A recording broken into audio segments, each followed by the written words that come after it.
हरे कृष्णा रूपाली माँ, हरे कृष्णा एवरीवन। मेरा नाम संतोष है और मैं पुणे में एक सॉफ्टवेयर कंपनी में काम करता हूँ। रूपाली माँ से मेरी मुलाकात एक ऑडियो मैसेज के थ्रू हुई थी, जब मेरी वाइफ़ योगिता ने मुझे रिकमेंड किया था कि आप रूपाली माँ को कॉन्टैक्ट करो और उनसे जो भी आपके डाउट्स हैं related to spirituality, past karma, relationship और डेथ ऑफ लव्ड वंस, इनके बारे में आप जो भी क्वेश्चंस पूछना चाहते हैं आप रूपाली माँ को पूछ सकते हैं, क्योंकि वो पहले से रूपाली माँ से कनेक्टेड थी और उस टाइम मुझे ऑन साइट जाना पड़ा था और रूपाली माँ भी उस टाइम यूके में थी। तो माँ ने मेरे सभी क्वेश्चंस का आंसर बहुत अच्छे से एक्सप्लेन किया और जो मेरे बचपन से डाउट थे और जिन क्वेश्चंस को लेके मैं परेशान था, माँ ने बहुत अच्छे से एक्सप्लेन किया और मुझे मैं वहीं पे रूपाली माँ से बहुत प्रभावित हुआ कि नहीं, ये हैं जो सभी क्वेश्चंस का आंसर दे सकती हैं और there is somebody who takes cares of everybody without expecting anything in return. तो रूपाली माँ ने मुझे यही आश्वासन दिया था कि आप चिंता मत करिए, आपके जो भी क्वेश्चंस होंगे, आपकी जो भी समस्याएँ होंगी, उसके लिए मैं हूँ। तो मुझे बहुत अच्छा लगा कि नहीं, रूपाली माँ ने मतलब मुझे ना जानते हुए भी, कभी हम लोग मिले नहीं थे और इतना आश्वासन दिया और हम दोनों, हमारा टाइम ज़ोन भी डिफरेंट था, लेकिन माँ ने बोला कि नहीं, आप चिंता मत करिए, आपको जब भी टाइम मिले आप मैसेज करिए और मुझे जैसे ही टाइम मिलेगा मैं आपके मैसेज का जवाब दूँगी और आपको कोशिश करूँगी कि आपके सभी सवालों का मैं आंसर अच्छी तरीके से दे पाऊँ। अगर नहीं दे पाई तो मैं आपको कोई लिंक या ऐसा कुछ दे दूँगी जहाँ से आप वो आंसर ढूँढ सकते हैं based on my time availability, क्योंकि वो भी जॉब करती थी वहाँ पे और उनके 2 बच्चे भी थे, उनको हाउस होल्ड भी देखना पड़ता था, तो उस हिसाब से वो काफ़ी उस टाइम बिज़ी रहती थी। तो उन्होंने वही बताया कि जैसे ही टाइम मुझे मिलेगा मैं आपके क्वेश्चन्स का आंसर डेफ़िनिटली दूँगी। मैं तभी से सोल पीस जो माँ का ग्रुप है, सोल पीस होलिस्टिक स्पिरिचुअलिटी, उससे जुड़ा हुआ हूँ और ये मैं इसके पहले भी मैंने बहुत सारे स्पिरिचुअल ऑर्गेनाइजेशन से कनेक्ट किया और मेंबरशिप ली थी, जैसे आर्ट ऑफ लिविंग हुआ, सहज योगा हुआ और भी बहुत सारे, मतलब जितने सारे ऑर्गेनाइजेशंस होते हैं जो मुझे पता थे, मैंने मोस्टली सभी को ज्वाइन किया और ट्राई किया कि क्या होता है स्पिरिचुअलिटी, कैसे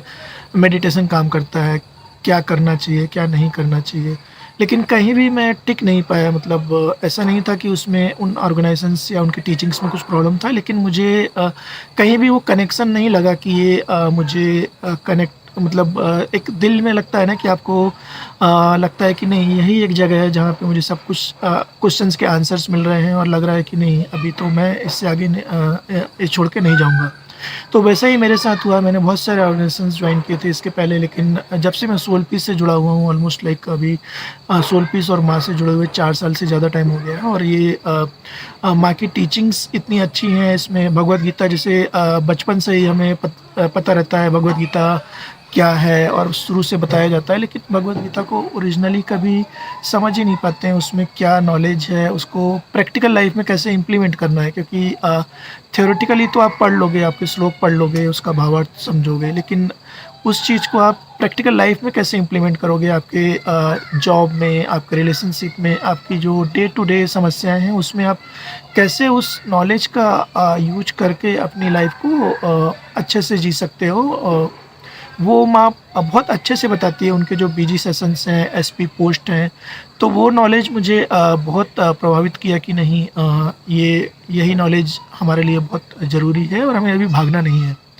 और जैसे माँ काफ़ी एडवांस लेवल के टॉपिक्स भी बताती हैं, जैसे चैतन्य चरितामृत, तो मैं इस्कॉन से काफ़ी अटैच था पहले से ही। तो मैं इस्कॉन मंदिर में जाया करता था, पुणे में कैंप में है और यहाँ निगड़ी में एक मंदिर था, वहाँ भी जाया करता था पहले। तो मैं बहुत सुना करता था कि चैतन्य चरितामृत बहुत अच्छा है, इसमें चैतन्य महाप्रभु की पूरी लीलाएँ हैं, तो आप इसको पढ़िए। तो मैंने वो एक दिन देखा कि अच्छा, ये हिंदी में अवेलेबल है, तो लेट्स बाय इट, क्योंकि ये ऐसे ऑफ़र बहुत कम मिलते थे वहाँ पे। तो मैं लेके आया, लेकिन मैं कभी भी उस बुक को खोल के पढ़ के समझ ही नहीं पाया कि उसमें क्या है और मैं कैसे इसको यूज़ कर पाऊँ। तो लेकिन मेरी खुशकिस्मती समझिए कि माँ ने उसी टाइम बीजी के साथ-साथ चैतन्य चरितमृत सेशन भी रिकॉर्ड करना शुरू किए। और उसके बाद से मुझे मतलब माँ ने जब बताया कि चैतन्य चरितमृत में क्या है, कैसे भक्ति करनी है, तो वो नॉलेज और जब आप बुक में पढ़ते हो तो बहुत डिफरेंट है, क्योंकि आप बुक से पढ़ के समझ ही नहीं पाते तो कि उसमें हमें क्या करना है। लेकिन जब माँ समझाती है किसी भी टॉपिक को, वो कुछ भी टॉपिक हो सकता है, चैतन्य चरितमृत का हो या फिर विष्णु जी की लीलाएँ हों या फिर कृष्ण जी की लीलाएँ हों, और माँ ही हमें प्रैक्टिकल लाइफ में भी ऐसे ही बताती हैं कि आपको अनकंडीशनल लव कैसे करना है, रिलेशनशिप में कैसे रहना है। और मुझे भी मतलब काफ़ी चीज़ों में फ़र्क पड़ा। जैसे मुझे अभी 2 साल कोविड हुए, तो उसमें आपने देखा होगा कि सभी लोगों को, मतलब इवन मेरी फैमिली में काफ़ी लोग बीमार हुए, काफ़ी सारे घर से काफ़ी लोगों की डेथ हुई। लेकिन हमारे घर से ना तो किसी को बीमारी हुई, ना ही कोई ऐसा मेजर इलनेस हुआ। ये सब माँ की ही कृपा है कि उन्होंने उतना हमें ब्लेस किया कि आप स्पिरिचुअलिटी भी कर पाएँ और अपने घर को भी देख पाएँ। और आप जब तक आप हेल्दी नहीं रहेंगे तो आप बाकी चीज़ों में कैसे ध्यान रख पाएँगे। तो वो माँ की ही कृपा है कि माँ हर सेक्टर में आपको ऐसे आशीर्वाद देती हैं और ब्लेस करती हैं कि आपकी सब चीज़ें ऑटोमेटिकली ठीक हो जाती हैं। ऐसे ही मेरा जैसे जॉब का है, तो जॉब में भी सब कुछ ठीक चल रहा है, स्मूथली चल रहा है। काफ़ी सारे लोगों की जॉब भी कोविड के टाइम में चली गई थी। तो ये सब चीज़ें हैं जो आप सोल पीस स्पिरिचुअलिटी में अगर आते हैं, अगर ग्रुप जॉइन करते हैं, तो आपको ये सब कॉम्प्लीमेंट्री पैकेज ऑटोमेटिकली मिल जाता है। मतलब माँ से आपको माँगना नहीं पड़ता है कि माँ मुझे ये दीजिए, वो दीजिए। तो वो ऑटोमेटिकली चीज़ें ठीक होने लगती हैं। थैंक यू माँ। थैंक यू तो बहुत छोटा शब्द है, आपने अभी तक जो कुछ दिया है हम लोगों को, बट थैंक यू माँ। हरे कृष्णा।